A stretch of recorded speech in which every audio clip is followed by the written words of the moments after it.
tard. 20 secondes du départ. Et encore une fois, nous espérons avoir un excellent départ lancé.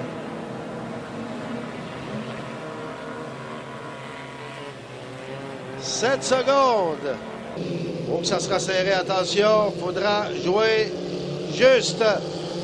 Ouf, il y aura des pénalités là-dessus. C'est pas le temps de devancer le départ, ça sera serré.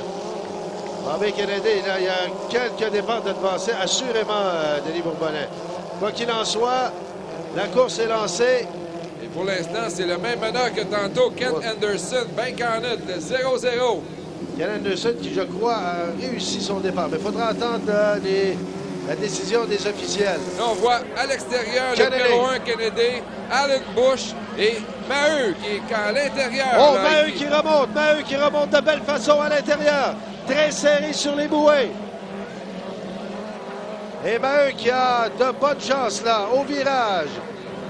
Anderson tient bon, tient droit dans la piste. Très bonne ligne de pilotage. Anderson, Kennedy, mais Kennedy serait peut-être sur le coup d'une pénalité. Maheu, attention au CS711, Aaron Bush. Et ce sera difficile là pour Villeneuve. Alors 105 km/h au premier tour, 0,6.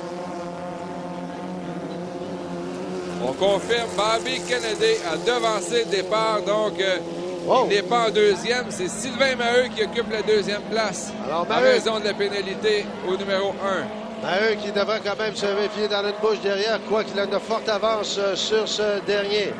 Et c'est pas la fin de semaine de Chicago de Bobby Kennedy. Autant Brandon, son cousin, impressionne, autant lui, il éprouve des difficultés.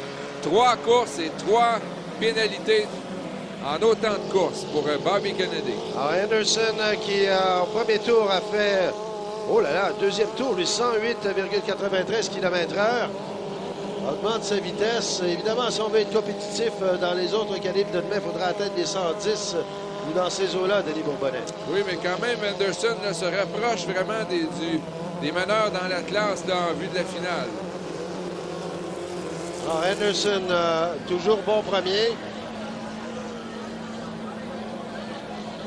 Est-ce qu'on a un ralentissement là, de la part de Sylvain Maheu? Voyons voir son Top Gun. Des vitesses de 101,23 km/h. Donc, ça se passe bien pour Ken Anderson. Et finalement, pour lui, c'est une répétition. Bobby Kennedy, qui, lui, de toute façon, est pénalisé. Il y aura certainement d'autres qui seront pénalisés pour avoir volé le départ. Je ne crois pas, puisqu'on nous a indiqué qu'il y avait seulement que le numéro 1 de la part du responsable des courses, directeur de course, Didier Séguin.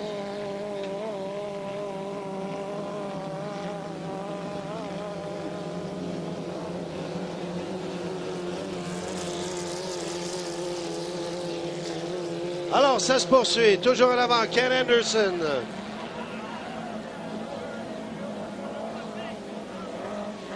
Et voilà le reste qui suit. On sort le drapeau blanc indiquant le dernier tour de cette qualification. En 2,5 litres stock. Au troisième tour, Anderson a augmenté la cadence 109,1. Donc, il faudra l'ajouter là aux favoris en vue de la finale. Le Bank on it. 0-0. Alors, Sylvain Maheu qui, lui, poursuit sa course sans problème. Et on va sortir le drapeau à damier. Voilà le retardataire qui est Aaron Bush ici. On lui indique un dernier tour à faire. Au virage. Alors, on devra jouer de prudence quand même pour Anderson. On sait que le virage-ci, celui ce matin, on l'a appelé le virage de l'hécatombe. Alors, le drapeau à damier. Ken Anderson avec Bank on it. Suivi de Kennedy, mais Kennedy sur le coup d'une pénalité.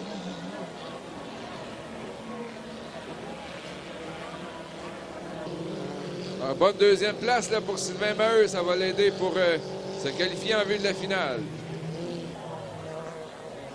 Finalement, on a bien repris cette qualification.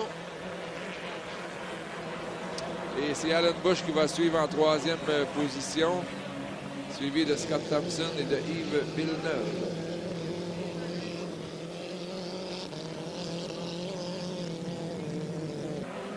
Alors voilà les retardataires qui vont rentrer. Et on va faire une petite pause et on va avoir une entrevue avec la chef du Parti québécois, Mme Pauline Marois, dans quelques instants alors que les derniers sont à rentrer au drapeau à damier.